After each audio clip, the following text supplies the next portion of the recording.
I'm not going to spill beans, so I don't know what. Well, I'm going to ask you. Sparring stories in the first place, still. You know what? Let's just start off properly. Let's do the introductions and we can get into it. So October Red Boxing is here with Jeamie TKV. Jeamie has been ignoring me for the past 3 weeks in the DMs because we were supposed to do an IG live and he disappeared and tells me that he forgets.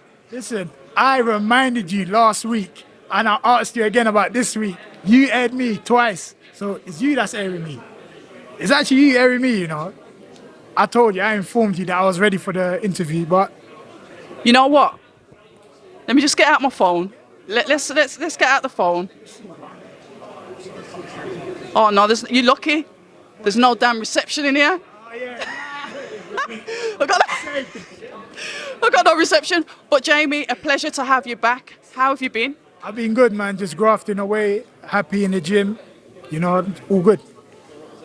What I want to touch on with you is, obviously, I remember when you signed the hype around, you know, this new heavyweight, joining, you know, Sky Sports Boxer. I was straight in the DMs. We did an IG live. That's when you used to respond to me. And then, like, you had a couple of fights, and then it's like, nothing. How's it been for you? I need our viewers to understand what it's like from, like, your point of view. You know what? I'm used to being busy. In the amateur, I used to fight so consistently. So training and not fighting was different to me. Obviously, I made sure I was always ready. I'm talking about 100%, no ticking over. I made sure I went full on the whole time, and that made me not saying tired, but it just made me. It just made the wait a bit longer than it's supposed to be, you know, because I was ready to go every time. But you know, we're here now. The wait is over, so you know, it feels like it's gone. Yeah. Not that I'm trying to bring you back to the dark days of depression of waiting, but I think sometimes when fighters are signed to, like, you know, big promoters, broadcasting channels, they expect to be out every other week. And with young fighters like yourself that have been busy on the amateur scene, expect that same kind of momentum. So how does it feel when that kind of slides and it's like you got to wait, sort of like in a queue to be called up to go next? Do you know what? You got to understand. Sky is a big platform and there's a lot of people on this platform, so everyone has to have a goal to fight, you know, so you can't push in front. You know, everyone has their journey, and if this is my journey and this is the way I'm set out to fight, then this is it. So I'm not complaining. It's how it's supposed to be. Patience is key then, I guess. So how do you deal with it when you're sat at home and you're watching other heavyweights fighting and you're thinking, Yeah. No, obviously, it does get frustrating, but it doesn't take me away from my training and whatnot. So I just stay focused with what I'm doing because I do want to push on. So seeing them pushing on as well makes me want to push on. But I just stay focused. I don't mind all of that, you know, because if I focus on them too much, I won't be focused on myself. So let me just focus on myself. That's a clever answer. Did you think about that? Do you have to think about that? Yeah, that freestyle, baby, off the dome, baby. Yeah. So how's training been going? Because like I said, every time I see you, you look like you're starting to train harder and harder because your body shape is changing. As a heavyweight, people often think, oh, you ain't got to keep in shape because you're a heavyweight. But talk to us, how's the training been going? Training's been going well. Yeah, training's been going well. I've been trying to work on different things, my team, and my strength and conditioning team as well. So we've been working on filling out a bit more. Obviously, it's not an overnight thing. It does take a while, probably 6 to a year's time. You never know, but it does take its time. So we're just working towards that. But yeah, so far everything is going well, and before every fight, I do feel a difference physically, mentally, just everything. Yeah. And have you been doing those road running I've been talking about, those early morning road running? I actually did one this week, 5 o'clock in the morning, but by the time I was doing my boxing, I was tired. That's one thing I hate about running too early, but I've been doing my runs. No, I've been doing some of my runs. It pays dividends. So we're going to fast forward then. You are on the Boxer Breakthrough Show at the Ali Palace, November the 27th. I do like the breakthrough shows because it shows that up-and-coming talent, the ones that they're trying to push through to get you guys into the limelight. When you got the call about that, talk us through it. The first thing I said was finally, because I was waiting for a while. It's been since June, and now it's near the end, and it was at the beginning of June. So now I'm fighting at the end of November. So It's been nearly, you could say 6 months, closer to 6 months. So the first thing I did say was finally, and I was excited to fight again, you know, to get the ball rolling once again. And your opponent, what do you know about them? Who is it? Can you let us know, whatever? Because forgive me, I don't look at the posters all the time. I'll just throw up their flyer. You know, I don't know much about my opponent, but he's there to fight. I'm there to fight. I'm sure he's coming to win. I'm coming to win. So hopefully it'll be not hopefully, it will be a good fight. We'll put on a show. The heavyweight division, there's quite a few prospects coming through. I won't name them because then if I don't name certain ones, I'll get in their feelings. But we've got a few prospects coming through and we've had a few fights. As a boxing fan yourself, give us some feedback on some of the fights you've seen and potential opponents that you would like to fight, even if it's like the home fighter's opponent.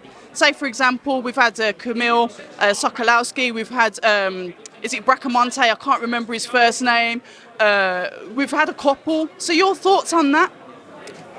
What, the ones that impressed me the most out of those ones? Obviously, Solowski is always a tough competitor. He will give anyone a hard day in the office. But, I mean, I feel like I can beat all of them. I can beat all of them. I'll be able to put on better performances than the people that they box. So I believe I'll be able to stop those two names that you mentioned. And how far down the line do you see those fights for you coming through? Whenever, if there's an opportunity to fight them, whenever we get a time to fight on a show, if they're available, it just depends on whenever. Yeah. That career steering then from your management team to obviously, build your record in your favour. Not give you easy fights as such, but give you fights that are easy, but they'll still put up something back. The thought that goes into that then from your team, talk us through it, and has that helped choose this opponent that we've got for you that you don't know much about? Do you know what, it has helped, but I'm confident in my skill set. No matter who they put in front of me, I'll be able to deal with them. I'm actually that confident in my skill set, so whether they choose someone it would be a 50-50 fight, I'll make sure it's going in my favour, And that's the mentality that I go into every fight. So I don't care who's in front of me. At this stage of my career, I'm there to fight. Any stage of my career, but I'm always there to fight. And that is the energy that you have to have. There was something I was going to ask you, actually kind of specific, and it's dropped right out of my head. No, it was specific. I do that sometimes, and it's nothing to do with the DMs, because we've already covered. There we go. Somebody whispered in my ear, and I know what happens in Vegas stays in Vegas, but someone's whispered it. I need to know about these sparring stories, or can you let us know a little bit about that? Who have you been knocking out and touching up and you're not telling us? I ain't been knocking out no one. Just leave it like that. There's no stories to tell, you get me? I get spars with everyone and we spar well, equally good spars. We be helping each other out. The ones I've been sparring, I ain't been knocking anyone out in sparring or not. We've been working on things. Who have you been sparring? I've been sparring Dempsey McKean. I don't know if you know him. Yeah, he's I think he's ranked quite high in the world rankings. Daniel Dubois. And I've been sparring a lot with Fabio Wardley. I've been helping him out for his camp. So, because he trains with Ben Davison as well. Ben Davison's been helping him out with, so we've been doing technical work together, sparring, so, we're working on things. We're not going out there knocking each other out. So, I don't know who's been whispering stuff in your ear, but we've been getting good spars. We like that. And as obviously, a prospect, a newcomer to the heavyweight, what would you say that you've learned, or who have you learned the most from those experienced fighters, a little bit more experienced than you know what I mean? Yeah. Well, all of them, to be honest, because I just measure what level I'm at, because I'm at the beginning of my career. They're closer to, not saying the end, but they're at a higher level than I am by far. At the moment, closer, we've got Daniel Dubois, a world champion. We've got Dempsey McKean, who might contend for a world title. He'll fight for a world title, and we've got Fabio, who's going to fight for a British title. So it just helps me measure what level I'm at and what level I could get to by sparring them. So it helps me a lot by sparring these guys who are doing well. So we know we've got Fabio Wardley coming up with Gorman, Nathan Gorman. You said David Gorman then. Who the shit's David? I don't know. Nathan Gorman. Let's have your predictions on that. You know, I'm going to go with Fabio, man. Listen, we've been in camp together and he's been looking sharp, strong. He's working on things and he's doing it well. So for me, it's a Fabio's win. Whether it be on points or knockout, whatever way he decides to do it, it's going to be a Fabio win for me. And what did he teach you? I'm going to be specific then. What did you learn from him in sparring? Because it sounds like you were more technical. I mean, we're both learning at the same time, if you get what I'm saying, because Ben will be giving us drills to do with Barry, giving us drills to do, and we'll be doing it at the same time. So it's like we're learning together. Because there's things that I might not know and he knows, and there's things that I know and he might not know, but we all bring it together. It's not like we are learning off each other by working together with technical stuff, but more time we're learning together. The way that you've just put that there, so it's just neutral and I've got nowhere to go with it, that's a skill in itself. She can't do it. Listen, I'm looking forward to seeing you back out, and it's always a pleasure to speak to you. From day one, I'm sure. No, it wasn't here, it was at another place. I was about to say, you know when you had your hair out the first time? Yeah. Video workout, yeah. Oh, did we do an interview then? We did, didn't we? Yeah, we did. It was quite, I remember that, yeah.